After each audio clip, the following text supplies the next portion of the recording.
Malam itu langit Jakarta terlihat seperti kain hitam yang robek-robek oleh lampu neon kota.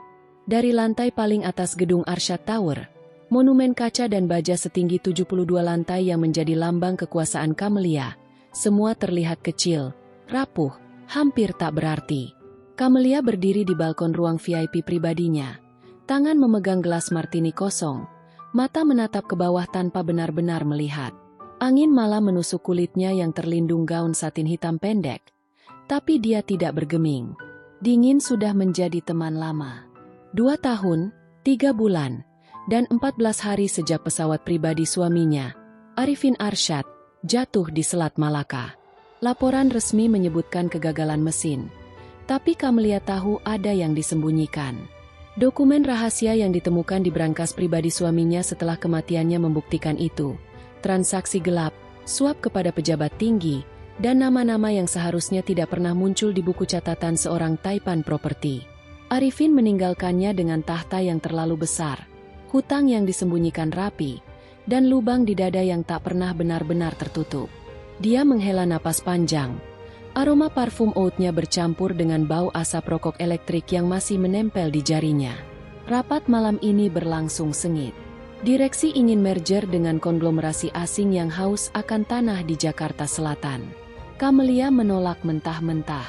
"Kita bukan barang obral," katanya tadi. Suaranya dingin seperti pisau bedah. Mereka diam, tapi tatapan mereka penuh dendam terselubung. Camellia tahu, di balik senyum hormat, ada pisau yang sudah diasah. Saat jam menunjukkan pukul 23.47, lift eksekutif tiba-tiba mati. Lampu berkedip, lalu gelap total. Generator cadangan seharusnya langsung menyala, tapi malam ini tidak. Camellia mengutuk pelan. Dia tidak suka ketidakpastian, apalagi di gedung yang seharusnya dikontrolnya sepenuhnya. Dengan langkah tegas, meski haknya sudah mulai terasa pegal karena sepatu Louboutin berhak 12 cm yang dipakainya sejak pagi, dia memutuskan turun lewat tangga darurat. Tangga darurat itu sempit, dingin, dan berbau lembab. Lampu emergency berwarna merah samar-samar menyinari dinding beton. Camellia menggenggam handrail stainless steel dengan erat.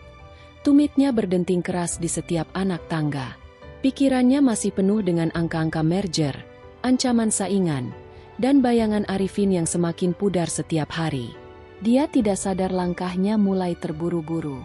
Di anak tangga ke-18, hak kirinya tergelincir di tepi beton yang licin karena tetesan AC yang bocor. Tubuhnya miring ke depan.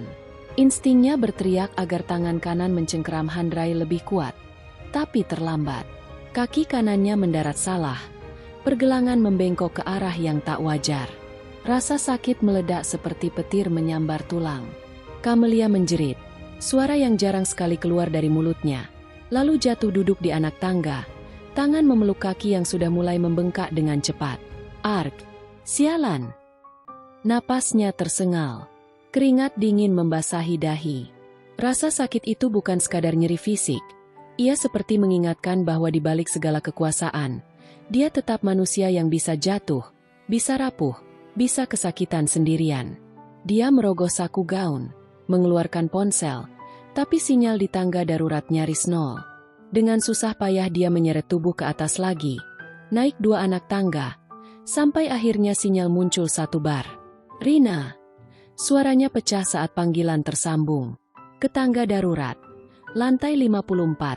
Cepat!" Tak sampai 3 menit, Rina sudah muncul di pintu darurat lantai 55. Wajahnya pucat pasi, rambut yang biasanya rapi kini acak-acakan. "Nyonya! Ya Tuhan, apa yang terjadi?" Camellia hanya menggeleng, gigi mengatup menahan erangan. "Kaki terkilir parah. Bawa aku ke sofa VIP sekarang. Dan panggil tukang urut. Yang terbaik, yang profesional. Sekarang juga." Rina mengangguk cepat. Sudah terbiasa dengan perintah mendadak sang bos. Dia memanggil 2 satpam yang kebetulan sedang berjaga di lantai eksekutif. Mereka mengangkat Camellia dengan hati-hati. Meski setiap gerakan membuat wajah wanita itu memucat. Di ruang VIP, mereka membaringkannya di sofa kulit panjang berwarna krem yang biasa digunakan untuk menerima tamu penting. Lampu kristal di atas kepalanya memantulkan cahaya lembut. Kontras dengan wajah Kamelia yang basah oleh keringat dan air mata yang tak sengaja jatuh.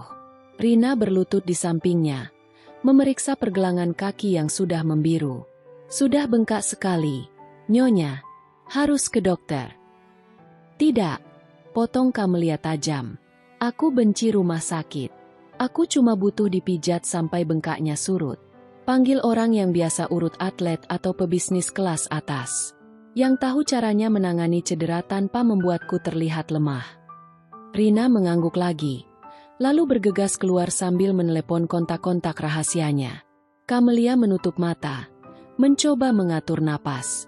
Rasa sakit masih menusuk-nusuk, tapi yang lebih menyiksa adalah perasaan rentan yang tiba-tiba menyelimuti. Selama 2 tahun terakhir dia membangun tembok setinggi langit. Dingin, tegas, tak tersentuh. Tapi malam ini tembok itu retak.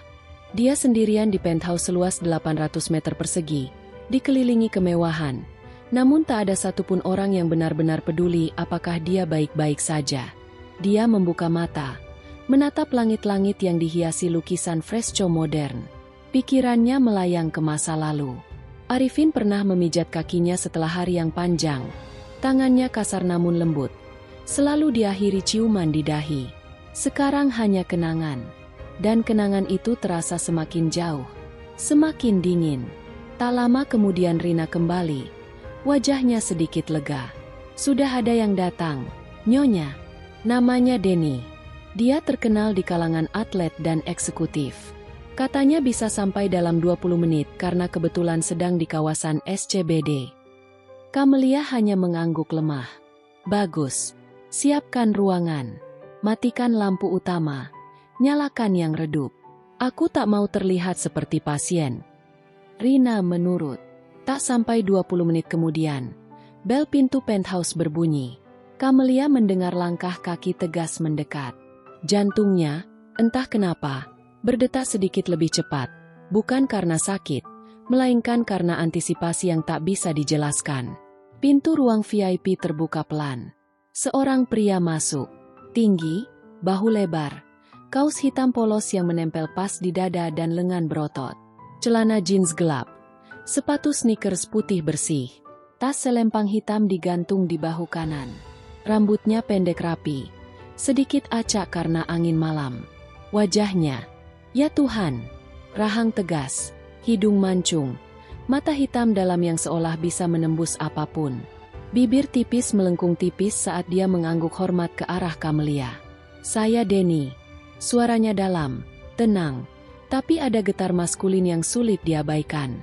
Nyonya Kamelia, saya dengar pergelangan kakinya terkilir. Boleh saya periksa? Kamelia menelan ludah. Rasa sakit di kakinya tiba-tiba terasa jauh. Yang terasa nyata sekarang hanyalah detak jantungnya sendiri. Semakin kencang, semakin liar. Seolah seluruh ruangan itu tiba-tiba menyusut menjadi hanya mereka berdua. Dia mengangguk pelan. Suaranya hampir tak terdengar. Silakan. Dan saat Denny berlutut di depan sofa, tangannya menyentuh kulit pergelangan kakinya dengan hati-hati. Kamelia merasakan sesuatu yang sudah lama terkubur hidup kembali. Listrik. Bukan dari sentuhan itu saja, tapi dari kenyataan bahwa, untuk pertama kalinya setelah kematian Arifin, dia merasa dilihat, benar-benar dilihat. Dan itu menakutkan sekaligus memabukkan. Pintu penthouse terbuka dengan suara pelan yang hampir tak terdengar. Tapi bagi Kamelia, bunyi itu seperti denting lonceng di tengah keheningan yang menyesakan. Rina memimpin jalan, langkahnya cepat dan gugup, diikuti sosok pria yang langsung mengisi ruangan dengan kehadiran yang sulit diabaikan. Denny melangkah masuk tanpa ragu, tas hitam besar tergantung di bahu kirinya. Mata menyapu ruangan sekilas sebelum tertuju pada wanita yang berbaring di sofa panjang. Kamelia merasa napasnya tercekat sejenak. Bukan karena sakit di pergelangan kaki, meski masih menusuk seperti jarum panas, melainkan karena pria di depannya terlihat seperti keluar dari mimpi yang tak pernah dia izinkan masuk ke pikirannya selama 2 tahun terakhir. Tinggi, mungkin sekitar 185 cm. Bahu lebar yang membuat kaos hitam polosnya terlihat ketat di bagian dada dan lengan. Lengan itu berotot tapi tidak berlebihan. Jenis otot yang terbentuk dari kerja keras, bukan hanya Gim. Kulitnya sawo matang, seolah sering terpapar matahari. Kontras dengan rambut hitam pendek yang sedikit berantakan karena angin malam. Rahangnya tegas, garis-garis wajahnya tajam tapi tidak keras. Dan matanya, hitam pekat, dalam, seolah menyimpan cerita yang tak pernah diceritakan. "Saya Denny," ucapnya lagi. Suara bariton yang tenang tapi berwibawa. "Maaf datang terburu-buru. Rina bilang ini darurat." Camelia mengangguk pelan, berusaha mengembalikan kendali atas dirinya sendiri. "Terima kasih sudah mau datang malam-malam. Duduk dulu." Denny menggeleng sopan. "Lebih baik langsung periksa, Nyonya." Semakin cepat ditangani, semakin cepat bengkaknya surut. Dia berlutut di samping sofa.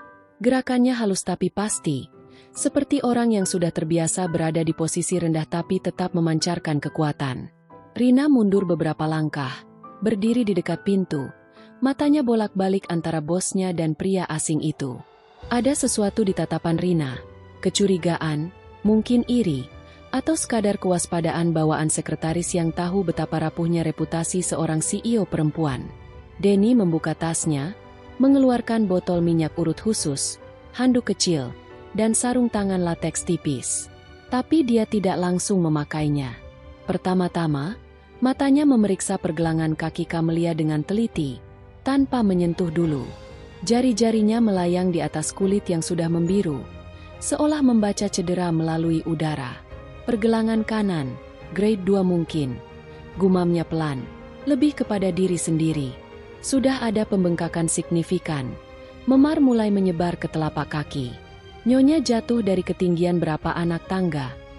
Camelia menatapnya, terkejut dengan ketepatan pertanyaan itu. 18 atau 19. "Aku tidak ingat pasti." Denny mengangguk. "Cukup tinggi untuk menyebabkan robekan ligamen ringan. Untung tidak patah. Tapi kalau tidak ditangani benar, besok pagi Nyonya tidak akan bisa berdiri tanpa penyangga." Camelia tersenyum tipis, meski bibirnya kaku. "Aku tidak punya waktu besok pagi untuk tidak berdiri. Ada rapat penting jam 8. "Kalau begitu kita harus bekerja keras malam ini," jawab Denny. Suaranya tetap tenang tapi ada nada tegas yang membuat Camelia merinding pelan. Bukan karena takut, melainkan karena sesuatu yang lain, sesuatu yang sudah lama tak dirasakan. Dia mulai menyentuh. Jari-jarinya hangat, kuat tapi lembut. Menekan perlahan di sekitar pergelangan tanpa langsung menyentuh titik paling sakit. Camelia menahan napas. Sentuhan itu seperti arus listrik yang mengalir pelan, menyusup ke bawah kulit, membangunkan saraf-saraf yang selama ini tertidur. Aroma minyak urut yang dia tuangkan ke telapak tangan, campuran kayu cendana, peppermint, dan sesuatu yang lebih maskulin, menyebar di udara, bercampur dengan wangi samar tubuh Denny sendiri. Saat jempolnya menekan titik akupresur di belakang mata kaki, Camelia tak bisa menahan erangan kecil. Bukan erangan kesakitan murni, ada campuran lega dan sesuatu yang lebih dalam, lebih berbahaya. "Maaf kalau sakit," kata Denny tanpa menoleh. "Tidak, justru enak," balas Camelia cepat. Lalu langsung menyesal karena kata-katanya terdengar terlalu terbuka. Denny hanya tersenyum tipis. Mata tetap fokus pada pekerjaannya. Tapi Camelia melihat, atau mungkin membayangkan, ada kilau kecil di sudut matanya, seolah dia tahu persis efek yang ditimbulkannya. Di luar jendela kaca besar, petir pertama menyambar langit. Suara gemuruh menggema pelan, diikuti hujan deras yang tiba-tiba mengguyur kaca. Lampu di ruangan redup berkedip sekali, lalu stabil kembali. Suasana semakin intim, seolah dunia luar ingin menutup mereka berdua di dalam gelembung ini. Rina melangkah maju, suaranya sedikit lebih tinggi dari biasa. "Nyonya, saya siapkan teh hangat atau air es dulu." Camelia menggeleng tanpa menoleh. "Tidak perlu. Kau boleh ke ruang sebelah dulu. Rina, aku baik-baik saja." Rina ragu sesaat. Tatapannya kembali ke Denny yang sedang memijat dengan ritme teratur. Akhirnya dia mengangguk dan keluar. Pintu ditutup pelan. Kini hanya mereka berdua. Denny mulai memijat lebih dalam. Jari-jarinya naik ke betis, menelusuri otot yang tegang. Setiap gerakan terasa disengaja, terukur, tapi juga penuh perhatian. Kamelia menutup mata, mencoba fokus pada rasa sakit yang perlahan mereda, tapi pikirannya malah melayang ke hal lain. Bagaimana rasanya jika tangan itu menyentuh bukan hanya kaki, tapi leher, punggung, pinggang? Dia membuka mata lagi, menatap wajah Denny yang begitu dekat.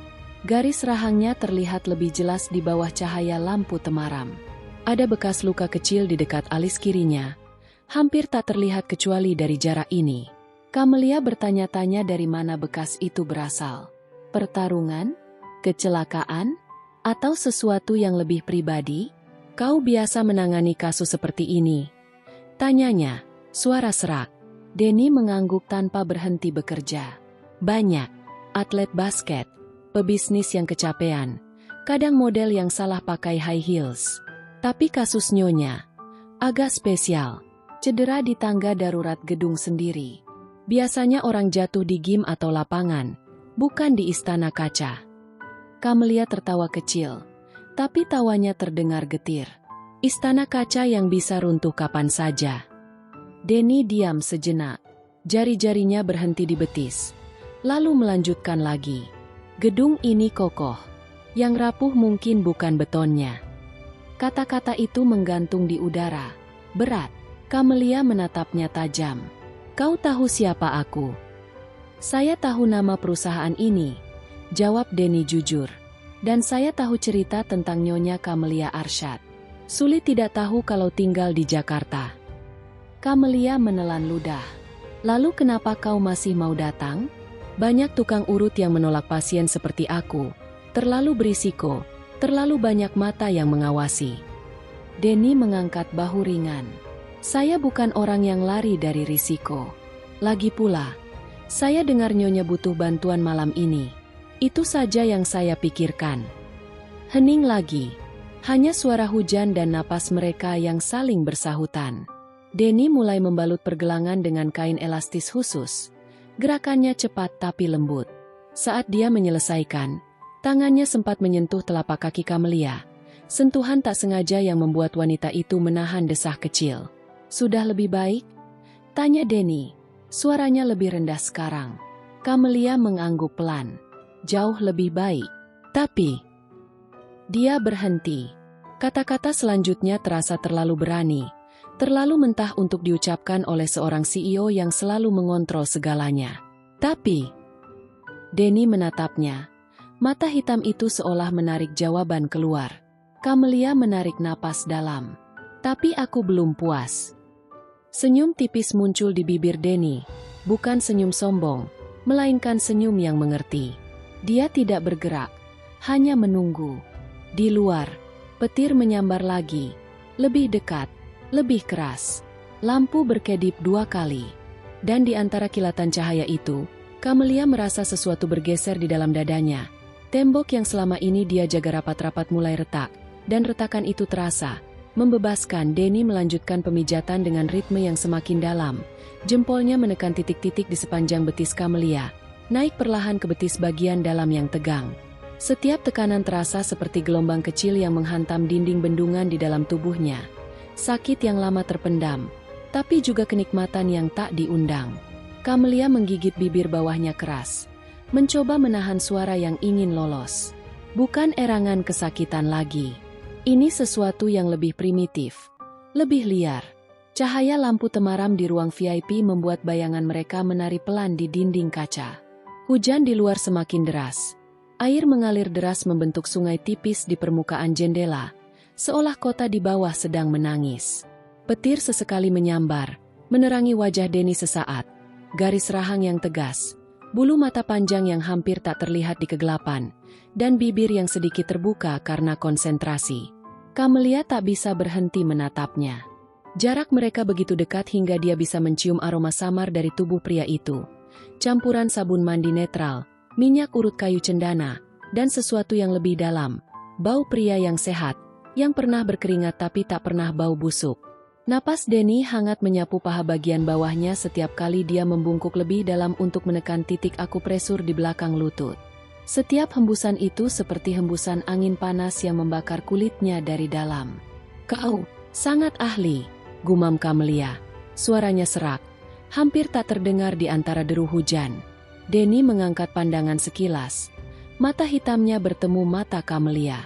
Ada sesuatu di sana, bukan hanya profesionalisme, tapi pengakuan diam-diam bahwa dia tahu persis apa yang sedang terjadi di tubuh wanita di depannya. Terima kasih, Nyonya. Saya cuma melakukan apa yang tubuh butuhkan. Kata-kata itu terdengar polos, tapi nada suaranya rendah, bergetar pelan di ujung. Kamelia merasa jantungnya berdegup tak karuan. Tubuhnya bereaksi tanpa izin. Putingnya mengeras di balik gaun satin tipis, napasnya menjadi pendek-pendek, dan ada panas yang menyebar dari perut bawah, lambat tapi pasti, menuju ke tempat yang sudah lama tak disentuh siapapun. Dia mencoba mengalihkan perhatian. Kau biasa menangani pasien perempuan seperti ini. Malam-malam begini. Denny tersenyum tipis. Jari-jarinya tak pernah berhenti bergerak. Sekarang naik ke paha bagian luar, menekan otot quadriceps yang kaku karena tekanan sepatu hak tinggi seharian. Kadang, tapi jarang yang seindah ini. Kalimat itu keluar begitu saja, tanpa nada genit berlebihan, hanya jujur. Kamelia tersentak, pipinya memanas, dan dia bersyukur cahaya redup menyembunyikan warna merah yang naik ke wajahnya. Jangan main-main, Denny. Aku bukan tipe yang mudah dibujuk. Saya tidak membujuk, balasnya tenang. Mata kembali fokus ke kaki. Saya hanya bilang apa yang saya lihat. Hening sejenak. Hanya suara hujan dan gesekan lembut telapak tangan Denny di kulit Kamelia. Wanita itu menutup mata, mencoba mengatur napas, tapi bayangan wajah Denny terus muncul di balik kelopak matanya. Bibir tipis yang sedikit terbuka, alis yang sedikit berkerut karena konsentrasi, dan mata yang seolah bisa membaca setiap rahasia yang dia simpan. Tiba-tiba ponsel di meja samping bergetar keras. Layar menyala. Nama, Victor Tan, muncul. Saingan bisnis terbesar Kamelia. Pemilik grup properti yang sudah 2 tahun berusaha menelan Arsyad Group. Kamelia mengulurkan tangan, mengambil ponsel dengan susah payah karena posisinya setengah berbaring. Ya? Suaranya dingin, profesional, seolah tak ada apa-apa. Suara Victor di ujung sana terdengar penuh ejekan. Kamelia, malam-malam begini masih kerja? Aku dengar merger dengan Han Group hampir deal. Kau yakin mau lawan aku sendirian? Aku punya dokumen lama Arifin, yang seharusnya sudah terkubur. Kalau kau mundur sekarang, aku bisa melupakannya. Ancaman itu seperti cambuk. Kamelia menggigit bibir dalam, matanya menyipit. Kau berani mengancamku dengan kertas busuk? Coba saja bocorkan. Aku punya tim hukum yang lebih ganas dari anjingmu. Victor tertawa pelan. Kau tangguh. Ya, tapi aku tahu kau sendirian sekarang. Tak ada Arifin lagi yang melindungi. Pikirkan baik-baik. Besok pagi aku kirim proposal terakhir. Tolak, dan semuanya terbongkar. Panggilan terputus. Kamelia melempar ponsel ke sofa dengan gemetar. Napasnya tersengal, bukan karena marah semata, tapi karena campuran emosi yang meledak. Kemarahan, ketakutan kehilangan kerajaan yang dibangun suaminya, dan hasrat yang semakin tak terkendali karena tangan Denny masih menempel di pahanya. Tak pernah berhenti meski percakapan tadi berlangsung. Denny diam saja, tapi jari-jarinya melambat, memberi ruang. Masalah besar. Kamelia menatapnya. Mata berkaca-kaca tapi tak menangis. Masalah yang sudah biasa. Orang-orang ingin merenggut apa yang kumiliki. Denny mengangguk pelan. Mereka tak tahu betapa kuatnya Nyonya. Kata-kata itu sederhana, tapi entah kenapa terasa seperti pelukan. Kamelia meraih tangan Denny yang sedang memijat, menahannya di tempat. Kulit mereka bersentuhan langsung, hangat bertemu hangat. Teruskan, bisiknya. Jangan berhenti. Denny menatapnya lama. Ada konflik di matanya, sesuatu yang lebih dalam dari sekadar tugas malam ini. Dia tahu siapa Kamelia.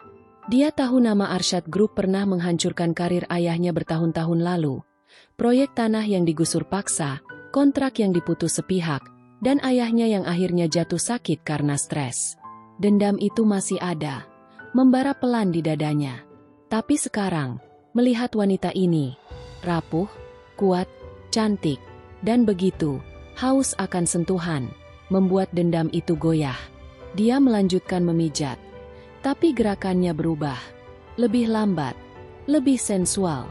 Jari-jarinya naik ke paha bagian dalam, mendekati garis yang berbahaya, lalu turun lagi, menggoda tanpa melanggar. Kamelia menggigit bantal sofa, pinggulnya tanpa sadar bergeser sedikit mendekat. Napasnya menjadi desahan pendek. "Apa yang kau rasakan sekarang?" tanya Denny pelan. Suaranya seperti bisikan di telinga. "Sakit, tapi juga panas," jawab Kamelia jujur. Suaranya gemetar. "Aku tak tahu harus bagaimana." Denny berhenti sejenak. Tangannya diam di paha Kamelia. "Nyonya, ini bukan lagi pemijatan biasa." Kamelia membuka mata, menatapnya tajam. "Aku tahu, dan aku tak mau berhenti." Petir menyambar lagi. Kilatan cahaya menerangi ruangan. Di detik itu, Kamelia melihat jelas. Ada hasrat di mata Denny, tapi juga keraguan, juga luka lama yang belum sembuh. Dan entah kenapa, melihat keraguan itu justru membuat Kamelia semakin ingin mendekat. Ingin membuktikan bahwa malam ini, setidaknya untuk beberapa jam, dunia luar tak ada artinya. Dia meraih kerah kaus Denny pelan, menariknya lebih dekat. "Jangan berhenti," bisiknya lagi. Kali ini suaranya penuh permohonan. "Aku butuh ini. Aku butuh kamu." Denny tak menjawab dengan kata-kata. Dia hanya menunduk. Bibirnya hampir menyentuh paha Kamelia. Napasnya panas menyapu kulit. Jantung Kamelia berdegup begitu kencang hingga terasa sakit di dada. Konflik di dalam Denny terlihat jelas. Balas dendam atau menyerah pada api yang sama-sama membakar mereka. Dan di antara deru hujan serta gemuruh petir, dia memilih untuk melanjutkan, bukan sebagai tukang urut, tapi sebagai pria yang akhirnya tak bisa lagi menahan diri. Pemijatan sudah mencapai titik di mana rasa sakit di pergelangan kaki Kamelia nyaris lenyap, digantikan oleh denyut hangat yang menyebar ke seluruh tubuh. Denny masih berlutut di samping sofa. Tangannya kini bergerak lambat di paha bagian dalam. Jari-jarinya menyusuri garis otot dengan tekanan yang tak lagi sepenuhnya terapeutik. Setiap gesekan terasa seperti undangan, seperti pertanyaan yang tak diucapkan. Kamelia merasa napasnya semakin pendek, dadanya naik turun cepat. Gaun satinnya menempel lembab di kulit karena keringat tipis yang muncul entah dari mana. Dia tak tahan lagi. Saat jari Denny menyentuh tepi celah paha, hampir menyentuh area yang paling sensitif, Kamelia meraih pergelangan tangannya. Bukan untuk menghentikan, melainkan untuk menahannya di sana. Mata mereka bertemu. Di cahaya redup, pupil Denny melebar. Hitam pekatnya menelan cahaya seperti lubang hitam. "Habis ini jangan pulang dulu ya," bisik Kamelia. Suaranya serak, penuh getar yang tak bisa disembunyikan lagi. "Saya mau dipijat kamu lebih lama lagi. Sampai puas." Kata-kata itu keluar seperti hembusan napas terakhir sebelum tenggelam. Denny membeku. Jari-jarinya masih menempel di kulit paha Kamelia. Hangat, berdenyut. Wajahnya tak berubah ekspresi, tapi ada badai di matanya. Konflik yang selama ini disembunyikan dengan baik mulai muncul ke permukaan. "Nyonya," suaranya rendah, hampir seperti peringatan. "Ini bukan bagian dari pekerjaan saya." Kamelia tak melepaskan genggamannya. Malah dia menarik tangan Denny lebih dekat, hingga telapak pria itu menempel rata di paha bagian dalamnya. Panas dari kulit mereka saling bertabrakan, menciptakan gesekan tak kasat mata yang membuat bulu kuduk Kamelia berdiri. "Aku tahu," jawabnya pelan. "Tapi aku juga tahu kau merasakan hal yang sama. Jangan bohongi dirimu sendiri." Denny menarik napas dalam. Dada bidangnya naik turun. Dia menatap Kamelia lama, seolah sedang menimbang nyawa di antara dua pilihan. Di satu sisi, ada dendam yang sudah mengakar bertahun-tahun. Ayahnya yang dulu kontraktor kecil, dihancurkan oleh proyek Arsyad Group yang menggusur lahan keluarganya tanpa ganti rugi layak. Arifin Arsyad, suami Kamelia, menandatangani dokumen itu dengan dingin, tanpa pernah bertemu korban. Denny masih ingat wajah ayahnya di ranjang rumah sakit, mata kosong karena depresi, sebelum akhirnya menyerah pada serangan jantung. Dendam itu seperti bara yang tak pernah padam, hanya ditutupi abu. Tapi di sisi lain, Ada wanita di depannya sekarang. Bukan CEO dingin yang digambarkan media, melainkan manusia yang rapuh, yang matanya berkaca-kaca karena kesepian, yang tubuhnya gemetar karena hasrat yang sudah terlalu lama ditahan. Denny merasakan denyut nadi Kamelia di bawah jarinya. Cepat, liar, sama seperti miliknya sendiri. Aku tak bisa, katanya akhirnya. Suara hampir pecah. Ada hal-hal yang tak bisa kulewati begitu saja. Kamelia bangkit pelan dari sofa, meski kaki kanannya masih sakit saat menapak lantai. Dia berdiri di depan Denny. Jarak mereka hanya beberapa senti. Gaun satinnya tergeser sedikit, memperlihatkan lekuk pinggul dan garis bra hitam tipis di baliknya. Dia menyentuh bahu Denny. Jari-jarinya menelusuri garis otot di sana. Aku butuh ini, Denny, bisiknya lagi. Suaranya penuh permohonan yang jarang sekali keluar dari mulutnya. Hidupku penuh tekanan. Setiap hari aku bertarung sendirian. Malam ini, biarkan aku merasa hidup. Hanya malam ini. Denny menutup mata sejenak, seperti sedang berdoa agar kekuatannya bertahan. Tapi saat membuka mata lagi, tatapannya sudah berbeda, lebih gelap, lebih lapar. Dia bangkit perlahan, tubuhnya menjulang di depan Kamelia. Tinggi mereka hampir sama karena Kamelia masih memakai hak.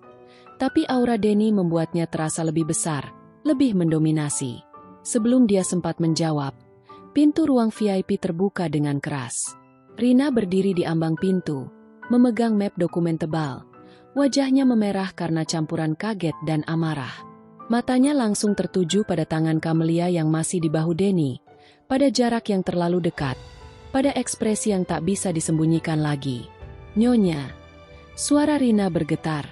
Ada dokumen darurat dari tim hukum. Victor Tan baru saja mengirim email.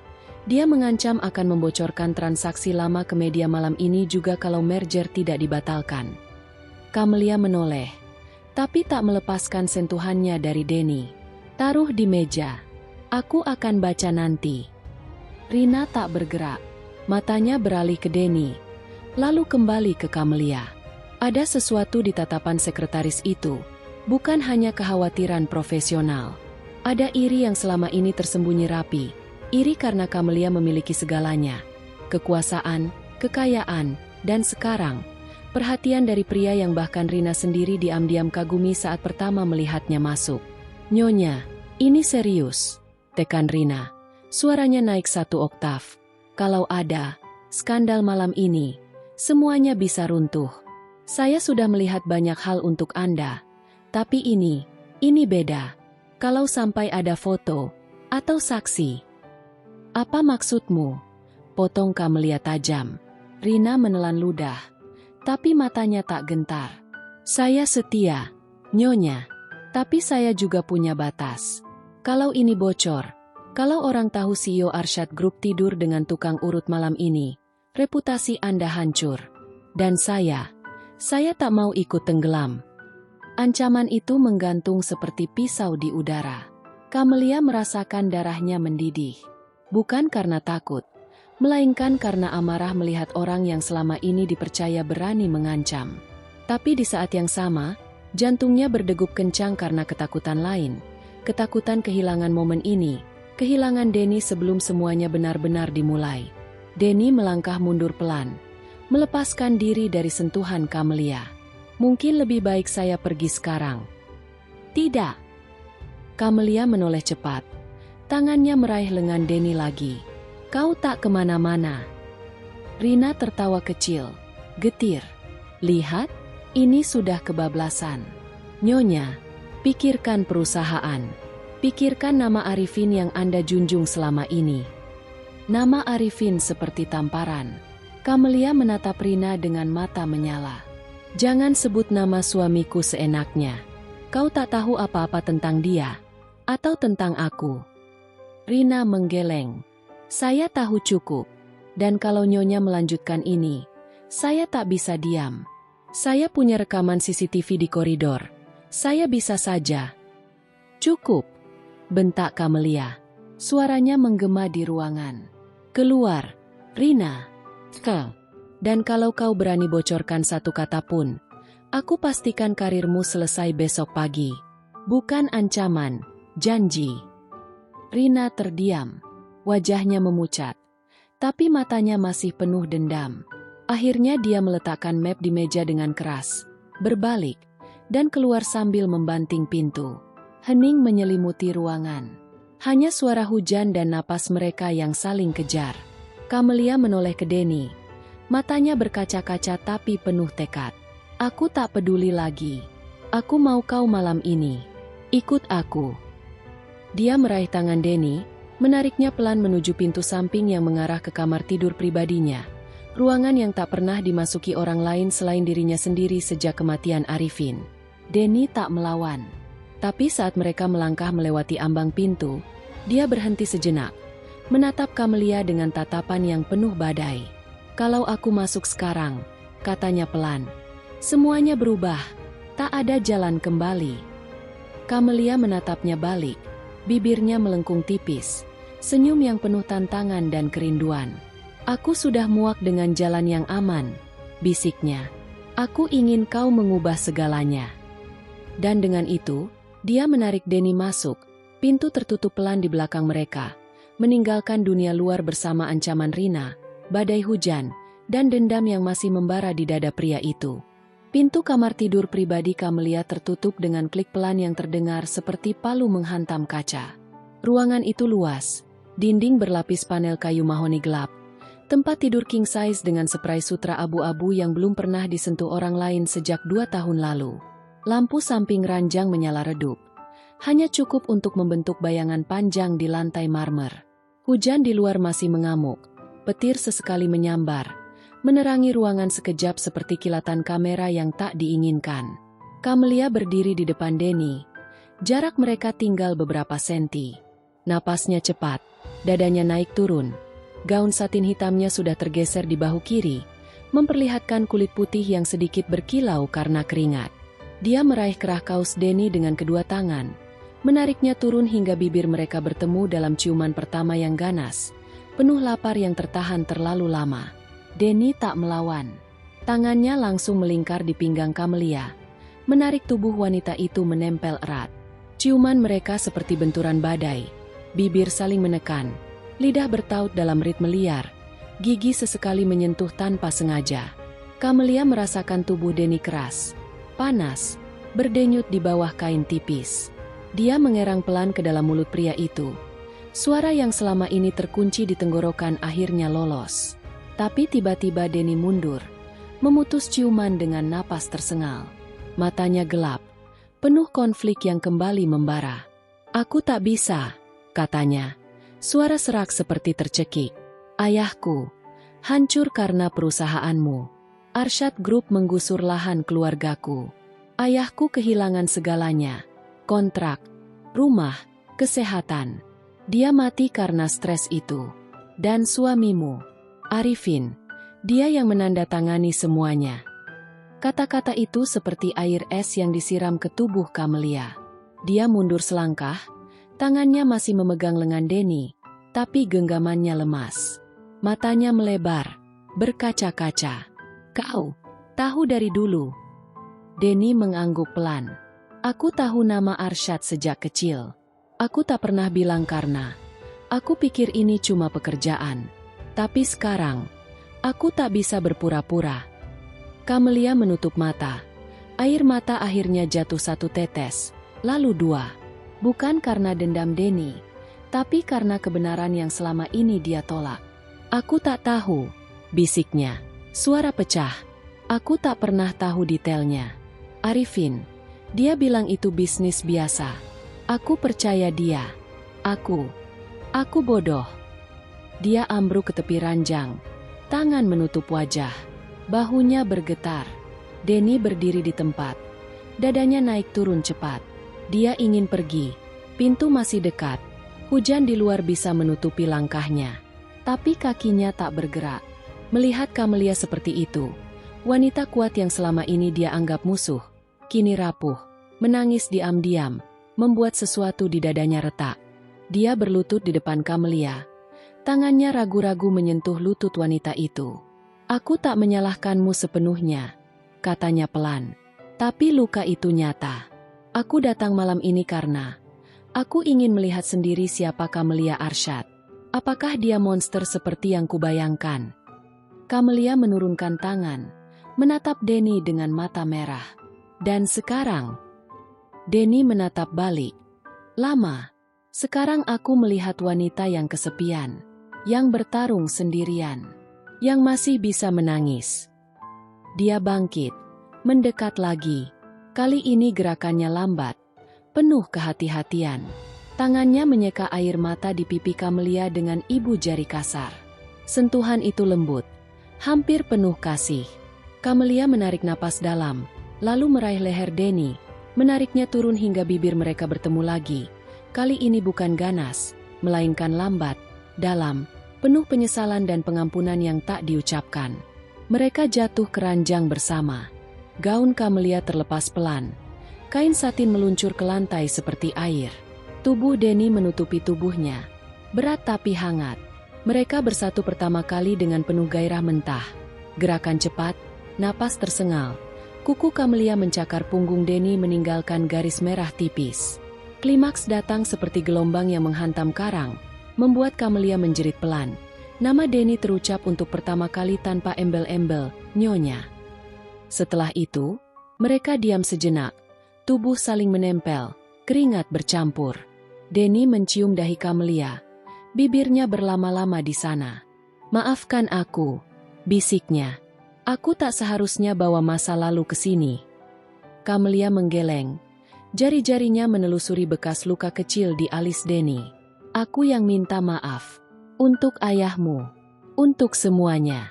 Aku akan perbaiki. Aku janji."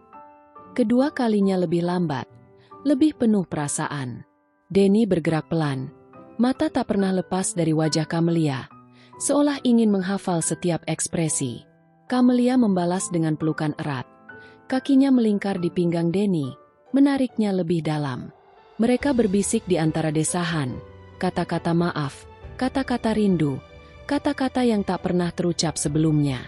Saat klimaks kedua datang, Camelia menangis lagi, bukan sedih, tapi lega, seperti beban berat di dada akhirnya lepas. Mereka berbaring berdampingan, napas masih tersengal. Denny menarik selimut menutupi tubuh mereka. Tangan Camelia memainkan jari-jari Denny, saling bertaut. "Kau tak pergi kan?" tanyanya pelan, suara hampir takut. Denny mencium punggung tangannya. "Belum. Malam ini belum selesai." Ketiga kalinya datang seperti ledakan terakhir sebelum fajar. Mereka tak lagi bicara banyak, hanya tubuh yang berbicara. Gerakan Denny kuat, mendominasi, tapi penuh perhatian. Camelia menyerah sepenuhnya, membiarkan dirinya tenggelam dalam sensasi yang membanjiri. Saat puncak tiba, mereka mencapai bersama. Jeritan Camelia tertahan di bahu Denny, tubuhnya mengejang, lalu melemas dalam pelukan pria itu. Mereka terbaring lelah, tubuh saling menempel, napas perlahan tenang. Di luar, badai mulai reda, hujan masih turun, tapi petir sudah jarang. Camelia menyandarkan kepala di dada Denny, mendengar detak jantung pria itu yang stabil, kuat. "Aku tak pernah merasa begini," bisiknya. "Seperti utuh lagi." Denny mengusap rambutnya pelan. "Aku juga. Tapi besok, ancaman Rina masih ada. Victor Tan juga." Camelia mengangguk. "Biarkan. Aku akan hadapi. Tapi sekarang aku punya kau." Denny tak menjawab dengan kata-kata. Dia hanya memeluk Camelia lebih erat, seolah tak ingin melepaskan. Malam itu, di antara sisa-sisa badai dan aroma keringat mereka, dua jiwa yang penuh luka mulai menyatu. Bukan sempurna, tapi cukup untuk bertahan. Dan untuk pertama kalinya setelah lama, Camelia tertidur dengan damai, di pelukan pria yang tadinya dia anggap hanya penyelamat kakinya yang terkilir. Pagi menyingsing pelan di balik tirai tipis kamar tidur Camelia. Cahaya matahari pertama menyusup masuk, membentuk garis-garis emas di lantai marmer yang dingin. Hujan malam tadi sudah reda sepenuhnya, meninggalkan udara segar yang bercampur aroma tanah basah dari taman atap gedung. Burung-burung kecil berkicau samar di kejauhan, suara yang jarang terdengar di tengah hiruk pikuk Jakarta. Kamelia terbangun lebih dulu. Mata masih berat, tapi hatinya terasa ringan. Sesuatu yang asing setelah bertahun-tahun terasa seperti beban batu. Dia memandang Denny yang masih tertidur di sampingnya. Wajah pria itu tenang.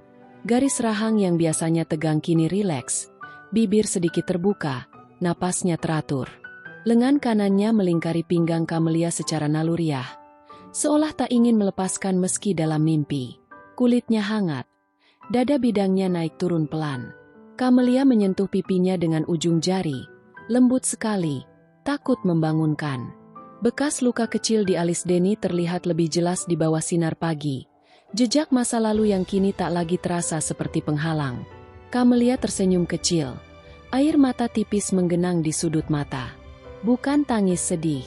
Ini tangis lega. Tangis yang lahir dari rasa syukur yang mendadak membanjiri. Malam tadi mereka telah melewati segalanya. Hasrat mentah, pengakuan luka, maaf yang terucap pelan di antara desahan, dan akhirnya kedamaian yang rapuh tapi nyata. Tubuh mereka saling mengenal sekarang. Setiap lekuk, setiap titik sensitif, setiap napas yang tersengal. Tapi yang lebih penting, jiwa mereka juga mulai saling mengenal. Denny menggeliat pelan. Mata terbuka perlahan. Saat melihat Kamelia sudah menatapnya, senyum tipis muncul di bibirnya. Pagi. Suaranya serak karena baru bangun. Tapi hangat. Pagi, balas Kamelia. Suaranya lembut. Dia mendekat, mencium bibir Denny pelan. Ciuman pagi yang tak lagi penuh nafsu, melainkan kelembutan. Kau masih di sini. Aku bilang belum pergi. Jawab Denny sambil menarik Kamelia lebih dekat. Mereka berbaring saling berhadapan. Hidung hampir bersentuhan. Tapi, kita harus bicara. Tentang semuanya. Kamelia mengangguk. Dia tahu pagi ini tak bisa diisi hanya dengan pelukan. Ada dunia luar yang menunggu. Rina yang mengancam. Victor Tan yang siap meledakkan bom waktu. Dan perusahaan yang masih bergantung padanya. Tapi untuk pertama kalinya, dia tak merasa sendirian menghadapinya. Aku serius malam tadi, katanya pelan. Aku akan perbaiki kesalahan masa lalu. Aku sudah minta tim hukum menelusuri semua dokumen proyek lama, termasuk yang menyangkut ayahmu. Kalau ada kompensasi yang belum dibayar, aku akan pastikan keluargamu dapat haknya. Bukan karena rasa bersalah semata, tapi karena itu yang benar. Denny diam sejenak. Matanya menatap dalam ke mata Kamelia. Kau tak perlu lakukan itu demi aku. Aku lakukan demi kita, balas Kamelia tegas. Dan demi ayahmu. Aku tak mau hubungan ini dibangun di atas dendam yang belum terselesaikan. Denny menarik napas panjang, lalu mengangguk pelan. Baik, aku percaya padamu. Mereka bangun dari ranjang, mandi bersama di kamar mandi marmer yang luas. Air hangat mengalir deras, uap menyelimuti tubuh mereka. Tak ada kata-kata banyak, hanya sentuhan lembut, sabun yang saling menggosok punggung, ciuman kecil di bahu. Saat keluar dengan handuk melilit tubuh, Kamelia merasa seperti orang baru. Bukan lagi janda CEO yang dingin, tapi wanita yang akhirnya merasakan kehangatan lagi. Ponsel Kamelia bergetar di meja samping ranjang. Pesan dari Rina. Nyonya, saya minta maaf atas sikap saya malam tadi. Saya tak akan bocorkan apapun. Saya mundur dari posisi sekretaris efektif hari ini. Terima kasih atas segalanya. Kamelia membaca pesan itu tanpa amarah. Dia balas singkat. Terima kasih atas kesetiaanmu selama ini. Saya terima pengunduran dirimu. Semoga sukses, Rina. Tak ada dendam. Hanya penutupan yang damai. Denny melihat dari belakang. Tangannya memeluk pinggang Kamelia. Masalah selesai. Salah satunya. Jawab Kamelia sambil tersenyum. Victor Tan masih menunggu jawaban merger. Tapi aku sudah punya keputusan. Dia berbalik, menatap Denny. Aku akan tolak merger itu. Arsyad Group tak akan dijual. Tapi aku juga akan lepas sebagian kendali. Mungkin menunjuk CEO baru untuk operasional harian. Aku ingin hidup yang lebih manusiawi. Denny mengangkat alis. Kau serius? Serius sekali, kata Kamelia. Aku muak hidup sendirian di puncak. Aku ingin punya waktu untuk ini. Tangannya menyentuh dada Denny. Untuk kita. Mereka berpakaian santai. Camelia memilih kaos oversize dan celana pendek. Denny meminjam kaos hitam milik Camelia yang kebesaran di tubuhnya. Mereka naik ke balkon penthouse, membawa kopi hitam dan roti panggang sederhana yang dibuat Camelia sendiri, sesuatu yang tak pernah dia lakukan bertahun-tahun. Matahari sudah naik lebih tinggi, memantul di kaca gedung-gedung sekitar. Kota di bawah terlihat hidup, lalu lintas macet, orang berlalu lalang. Tapi dari sini semuanya terasa jauh. Camelia bersandar di pagar balkon. Denny berdiri di belakangnya. Dagunya bertumpu di bahu wanita itu. Kau tahu, kata Denny pelan. Aku dulu pikir hidupku hanya memijat orang kaya sampai pensiun. Tak ada mimpi lain. Camelia memutar tubuh, menghadapnya. Dan sekarang? Sekarang aku punya mimpi, jawab Denny sambil tersenyum. Bersamamu. Mungkin buka klinik urut kecil di pinggiran kota. Kau bisa jadi investor diam-diam. Atau, kita jalan-jalan dulu. Ke Bali, ke gunung, kemana saja yang jauh dari gedung ini. Camelia tertawa kecil, suara yang ringan dan bebas. Aku suka ide itu. Mereka berdiri saling berpelukan, menatap matahari terbit yang semakin terang. Angin pagi menyapu rambut Camelia, membawa aroma bunga dari taman atap. Denny mencium keningnya lama, lalu bibirnya turun ke bibir wanita itu. Ciuman pagi yang penuh janji, tak ada lagi ancaman yang menggantung. Victor tak mungkin marah, tapi Camelia tahu dia punya kekuatan untuk melawan. Rina sudah pergi dengan damai. Masa lalu ayah Denny akan diperbaiki, bukan ditutupi. Dan yang terpenting, hati Camelia yang dulu retak kini mulai utuh. Bukan karena kekuasaan, bukan karena uang, tapi karena cinta yang datang tak terduga, dari seorang tukang urut ganteng yang masuk ke hidupnya di malam paling gelap. Mereka kembali ke dalam, tangan saling bergandengan. Camelia menyalakan ponsel, mengirim email singkat ke Dewan Direksi. Rapat darurat siang ini, agenda pembahasan transisi kepemimpinan. Denny tersenyum melihat itu. Hari pertama kehidupan baru, katanya. Camelia mengangguk, mata berbinar. Dan aku tak sabar menjalaninya bersamamu. Di balkon itu, di bawah sinar matahari pagi Jakarta yang cerah, dua jiwa yang pernah tersesat akhirnya menemukan rumah, saling dalam pelukan, penuh harapan, dan tak tergoyahkan lagi.